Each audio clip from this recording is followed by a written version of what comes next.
তো দেখতেই পাচ্ছ জলটা গরম হয়ে গেছে। এবার আমরা কচুলতিগুলোকে দিয়ে দেবো জলের মধ্যে, একটু সামান্য লবণ দিয়ে দেবো। ঠিক আছে,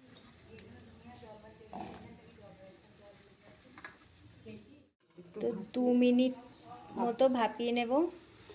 এই যে দেখো, এবার আমরা তেল অ্যাড করে দেব। এরপর আমরা কালো জিরা অ্যাড করে দেব।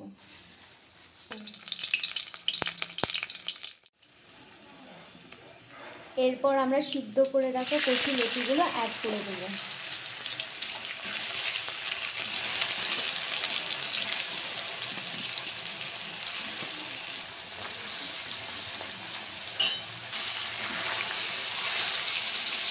এবার আমরা ভালো করে একটু নেড়ে চেড়ে নেব।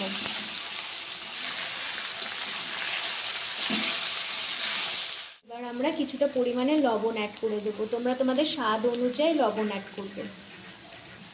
এবার অ্যাড করে দেব কিছুটা পরিমাণে হলুদ। এরপর অ্যাড করে দেব কিছুটা পরিমাণে লঙ্কার গুঁড়ো। এবার ভালো করে আমরা মিশিয়ে নেব সব কিছুটা।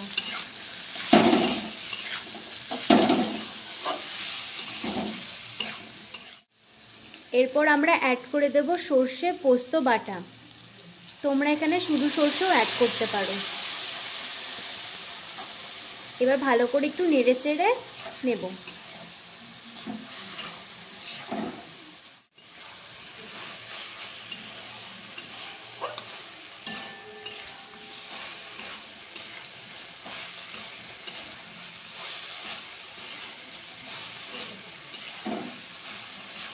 তো এটা ভালো করে কষিয়ে নিতে হবে আর কি মশলাটা। তো এবার আমরা জল অ্যাড করে দেব।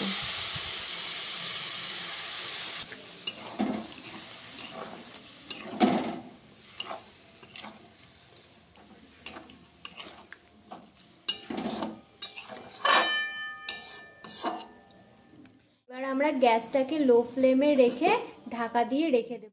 তো দেখতেই পাচ্ছ প্রায় হয়ে এসেছে। এরপর আমরা কিছুটা পরিমাণে চিনি অ্যাড করে নেড়ে, তো এই যে চিনি অ্যাড করে দিচ্ছি, দেখতেই পাচ্ছ। তো চিনিটা যা তোমরা তোমাদের স্বাদ অনুযায়ী অ্যাড করবে। এবার ভালো করে নেড়ে চেড়ে নিলেই আমাদের কচুলতি রেডি হয়ে যাবে।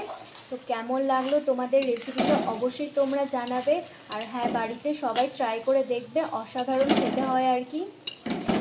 আর ভিডিওটা ভালো লেগে থাকলে লাইক কমেন্ট শেয়ার করতে ভুলো না। তো চলো টাটা বাই বাই, আবার খুব তাড়াতাড়ি নেক্সট ভিডিও আসছে।